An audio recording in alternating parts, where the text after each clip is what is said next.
The air inside the studio was thick, almost heavy enough to touch. It was a hot summer night in Detroit, but the heat wasn't just coming from the weather. It was coming from the pressure. The room wasn't very big, just for walls with egg cartons stuck to them to soak up the sound. And in that small space, the mood was tense. There were 3 men sitting at a piano, looking like they had been there for 100 years. They were tired. Their eyes were red, their shirts were wrinkled. They were surrounded by crumpled up papers and empty coffee cups. These 3 men were the masters of making hit songs. They were famous for it. But tonight, the magic just wasn't happening. They had a deadline to meet, and the boss of the record label was expecting something huge, something that would jump off the radio and make people dance. The problem was, the song they were working on felt dead. It was flat. It had no spark, no fire, no soul. Every time they played it, it just sounded like noise. They knew they couldn't walk out of that room without fixing it. They were stuck. In the corner of the room, waiting patiently, was a singer. He was a big guy with a voice that could shake the walls, but right now, he was just sitting quietly. He had his own problems to worry about. His group had been making music for a while, but they hadn't really hit the big time yet. They were good, but they weren't stars.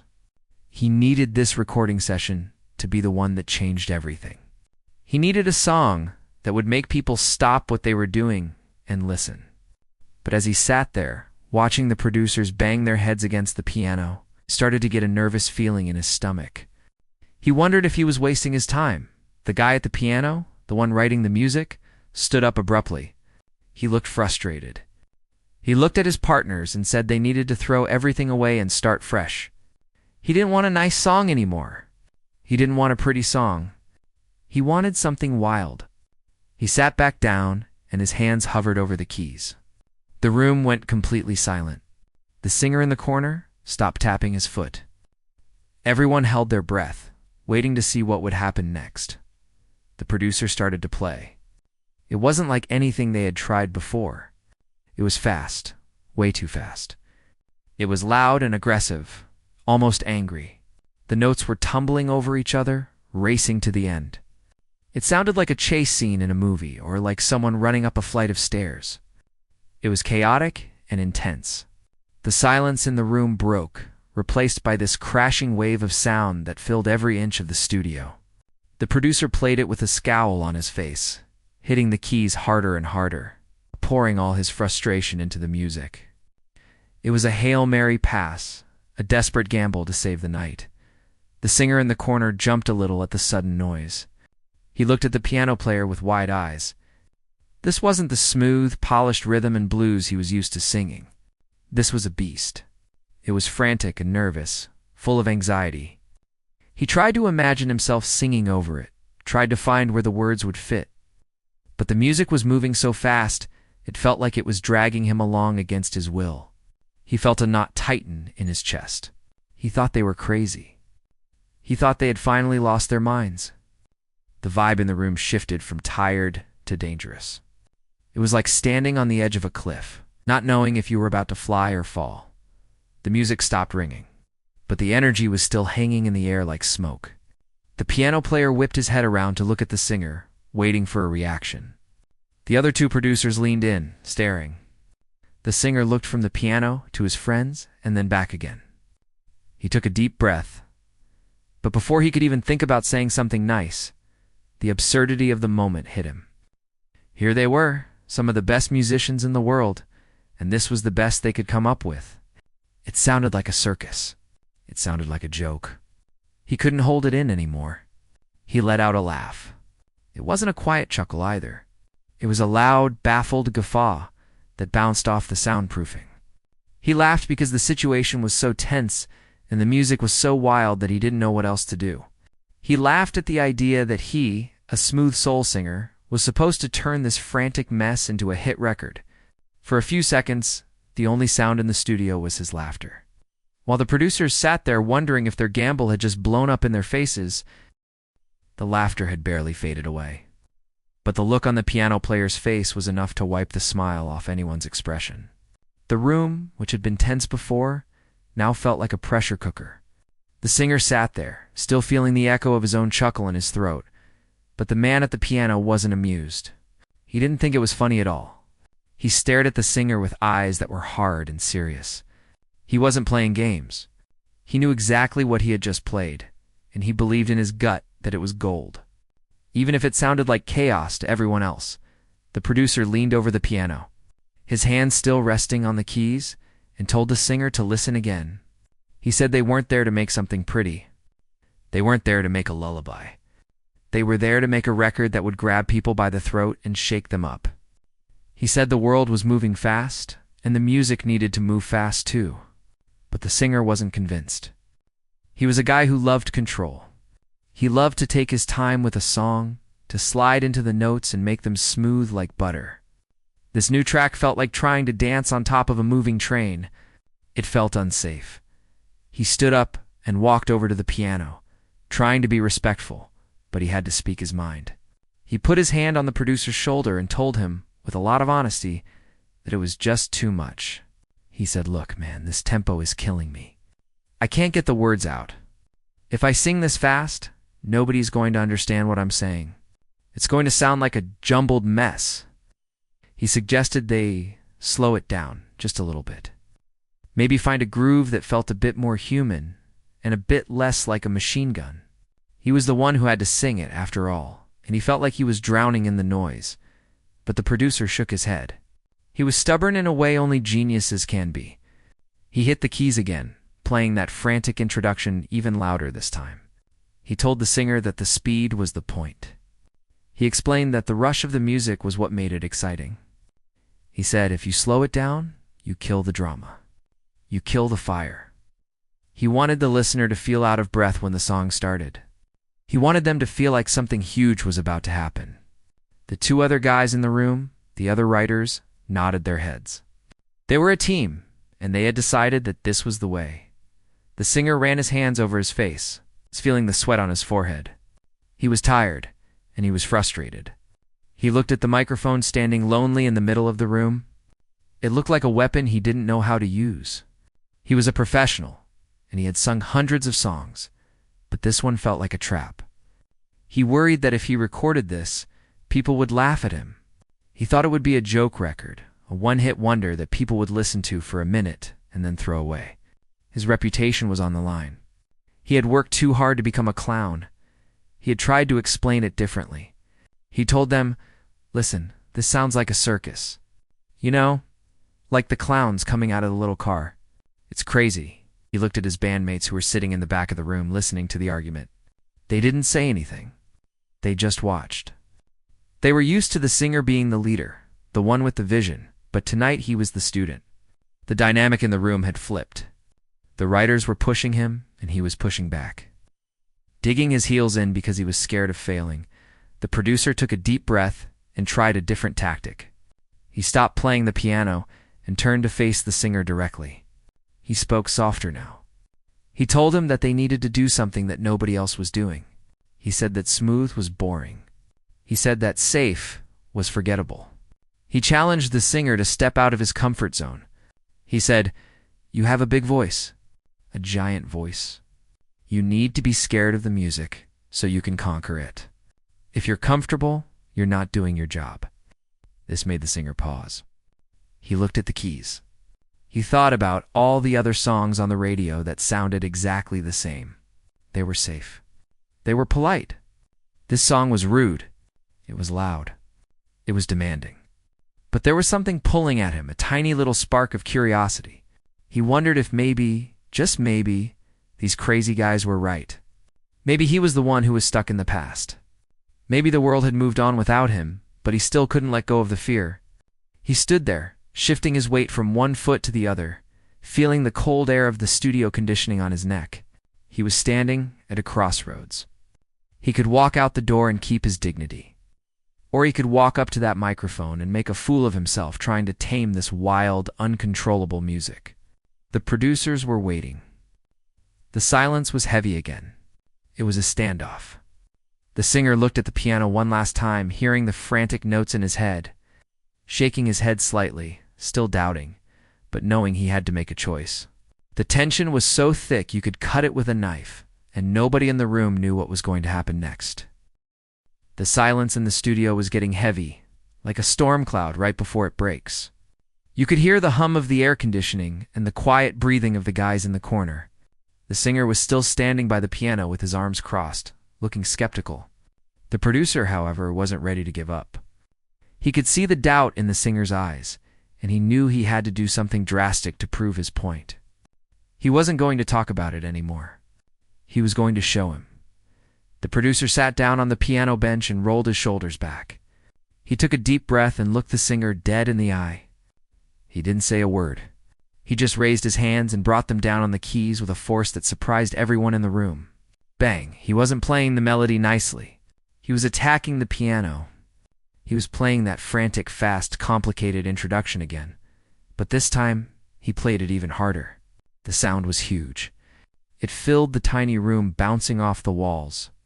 It sounded like a train rushing through a tunnel. It sounded urgent, like someone was running out of time. For a second, the singer just watched the fingers flying across the ivory keys. It was impressive, sure, but it still felt wrong to him. It felt too manic, too out of control. The producer stopped abruptly, his hands hovering over the keys, waiting for a reaction. He was practically begging for the singer to see the vision. The room was so quiet you could hear a pin drop. And then the singer let out a laugh. It wasn't a polite laugh. It wasn't a "that's funny" laugh. It was a loud, incredulous, belly-shaking laugh. He threw his head back and just let it out. He pointed at the piano and laughed because it seemed so ridiculous. It felt like a circus act, like a monkey dancing on a tightrope. He laughed because he couldn't believe that these talented musicians, who wrote beautiful songs all day long, were asking him to sing over this chaotic mess. In his mind, it was a disaster waiting to happen. He thought they were playing a prank on him. He thought they had lost their minds in the late hours of the night. The laughter hit the producers like a bucket of ice water. The piano player's face fell. The other two writers stopped smiling. The singer was laughing at their masterpiece. He was laughing at the song they had poured their hearts into. The air in the room turned cold. It was an awkward, painful moment. The producer pulled his hands back from the keys and looked down, feeling defeated. He thought, asterisk, that's it. He hates it. We're done. Asterisk, but in the corner of the room, someone else was watching. It was the singer's partner, the one who had been sitting quietly the whole time. He hadn't said a word during the argument. He hadn't complained about the speed or the circus feel. He had been listening with his eyes closed, letting the vibration of the music sink into his bones. While the lead singer was busy laughing, this partner saw something different. He didn't hear chaos. He heard a heartbeat. He didn't hear a joke. He heard the future. He stood up slowly, pushing his chair back. The sound of the chair scraping against the floor cut through the laughter. The room turned to look at him. He walked over to the piano and put a hand on the lead singer's shoulder to calm him down. The laughter died down into a few chuckles. The partner looked at the producer and nodded. He said, "Wait. Stop laughing. I hear it." He turned to the lead singer and spoke quietly, but firmly. He told him that the speed wasn't a mistake. He explained that the frantic feeling was exactly what made the song powerful. He said, "It's not a circus. It's an emotion. It's what it feels like to be desperate. It's what it feels like to need someone so bad it hurts." He told his partner that this wasn't just a song. It was a scene. It was a story. And if they could just capture that feeling, it would be magic. The lead singer looked at his partner, surprised. He trusted this guy more than anyone. They had been singing together since they were kids. If his partner heard something good, maybe he was the one who was missing it. The partner turned back to the producer and said, "Play it again." The producer hesitated for a second, still stinging from the laugh, but he saw the hope in the partner's eyes. He put his hands back on the keys. He played the riff again. Da da da da. The notes cascaded down like a waterfall. This time, the lead singer didn't laugh. He stood there, holding his breath, trying to hear what his partner heard. He closed his eyes and stopped fighting it. He stopped thinking about how fast it was and started feeling the urgency of it. Suddenly, the vibe in the room shifted. It was like magic. The partner started humming a low, steady bass line under the frantic piano. It grounded the music. It gave it a foundation. The lead singer felt the rhythm in his feet. He tapped his toe. It was fast, yeah, but it was steady. It was strong. The partner looked at him and smiled. He said, "See? It's got a pocket. It's got a groove. You just have to ride it like a wave. Don't fight it. Let it carry you." The lead singer took a deep breath. The nervousness was still there, hiding in his stomach, but now it was mixed with a spark of excitement. He looked at the microphone. It wasn't the enemy anymore. It was a challenge. He looked at the producers and saw the hope in their eyes. He realized that they weren't trying to make him look bad. They were trying to make history. He wiped the smile off his face and got serious. He walked toward the middle of the room, the floor squeaking under his shoes. He was ready to work. He was ready to turn that laugh into a legend. The singer walked to the center of the room, the floorboards creaking under his weight. He was still carrying a little bit of doubt in his back pocket, but he pushed it down deep. He stepped up to the silver microphone and adjusted the stand until it was right at his lip level. He took the heavy headphones off the hook and slid them over his ears. Suddenly, the outside world, the hum of the fridge, the traffic outside disappeared. All he could hear was his own breathing and the static of the waiting electronics. In the glass booth next door, the producer pressed the intercom button. His voice crackled in the singer's ear. He didn't say anything motivational. He didn't give a long speech. He just said, "Let's take it. And don't think. Just sing." The red light on the recording machine flickered on. It was time to put up or shut up. The piano player in the room didn't count it off slow. He didn't say 1, 2, 3, 4. He just attacked the keys. That famous, frantic introduction came bursting out of the speakers like a dam breaking. Da-da-da-da, it was fast. It was aggressive. It felt like the music was chasing the singer, snapping at his heels. For a split second, the singer froze. The speed was terrifying. But then, he remembered what his partner had said. He closed his eyes and stopped trying to fight the current. He stopped trying to make it pretty. Instead, he opened his mouth and let out a sound that was pure power. He didn't just sing the notes. He shouted them with a soulful grit that nobody knew he had. Something incredible happened in that moment. The voice that came out of him wasn't the smooth, polished voice he usually used. It was raw. It was rough around the edges. It sounded like a man pleading for his life, desperate and intense.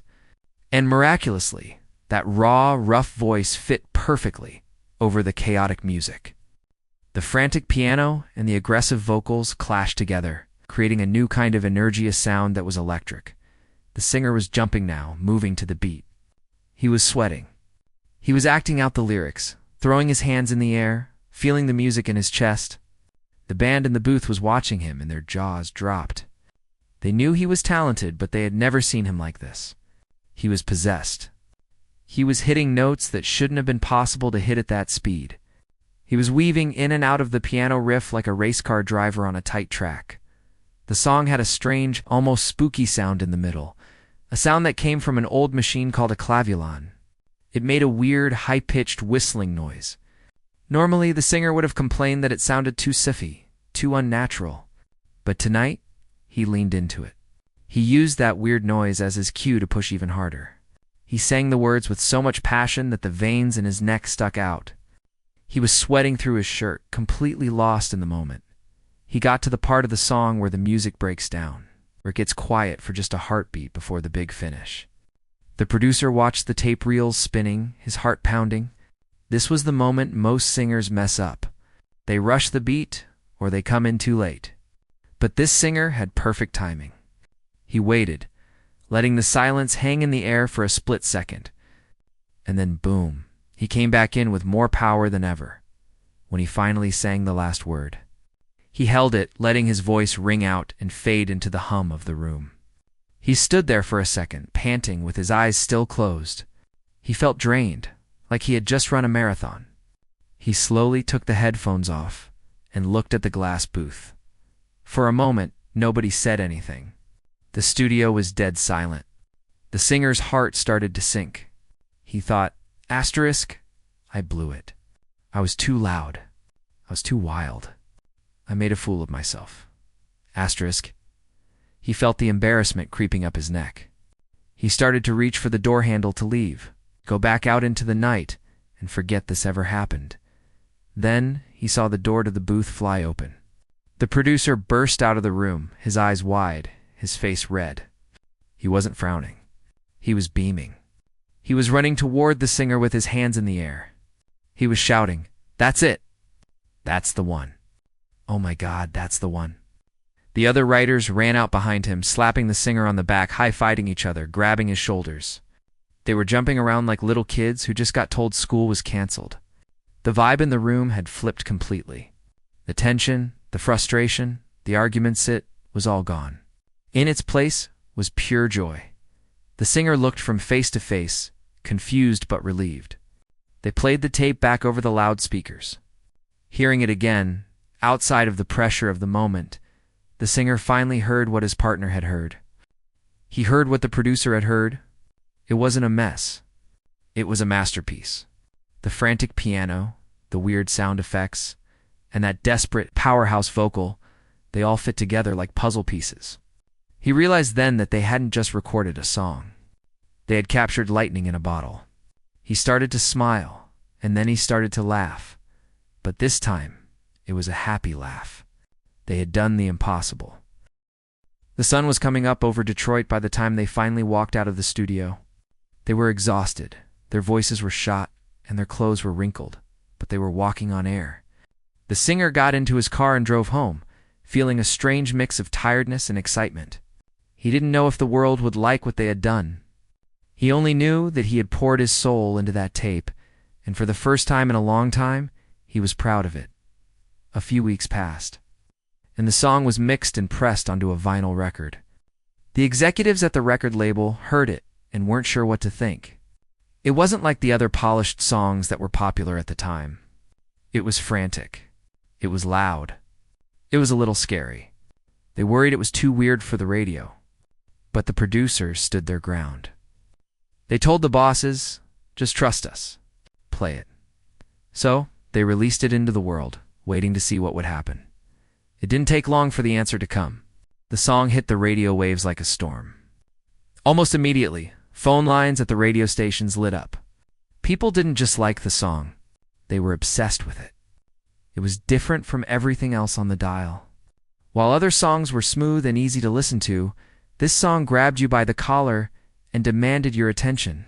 The frantic piano intro, the one the singer had laughed at, became instantly recognizable. Kids were running to the record stores to buy it as soon as it hit the shelves. The song started climbing the music charts. It moved up fast, passing all the safe, predictable songs that everyone thought were going to be hits. It went to number 1 on the R&B charts and stormed its way into the top 10 of the pop charts. It wasn't just a hit in the United States either. The song crossed the ocean and became a smash hit in the United Kingdom and Europe. People who didn't even speak English were singing along to the powerful vocals. The singer and the group went from being opening acts to headlining their own shows. It's almost overnight, but the real magic happened when people started digging deeper into the music. Critics and music lovers listened closely and realized the song was built on a piece of classical music. That frantic driving piano riff was actually based on a famous piece by Beethoven. The producers had taken a heavy classical symphony and mixed it with soulful gospel singing and rock and roll energy. Nobody had ever really done that before, at least not like this. It was a perfect mashup of the past and the future. Years went by, and the song didn't fade away. It became a classic. Generations of musicians grew up listening to it. Rock bands, pop stars, and even punk groups cited that song as a major influence on their own music. The Rolling Stones, the Beatles, and Bob Dylan, all the legends of that era, talked about how much they admired the energy of that record. It proved that taking a risk, even when it seems scary or ridiculous, it's exactly what you have to do to make history. The singer eventually looked back on that night in the studio and laughed about it. He remembered sitting in that chair feeling tired and annoyed, laughing at the producers because he thought they were crazy.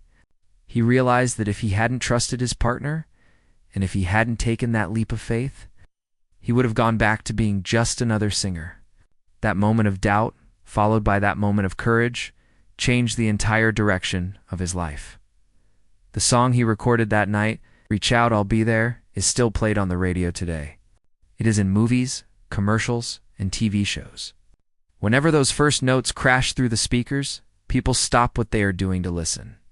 They can feel the urgency and the passion that was captured in that tiny room. It stands as a reminder that sometimes the things that seem the weirdest at first glance are the things that end up being the most beautiful. A laugh that started as a joke turned into a moment of pure genius.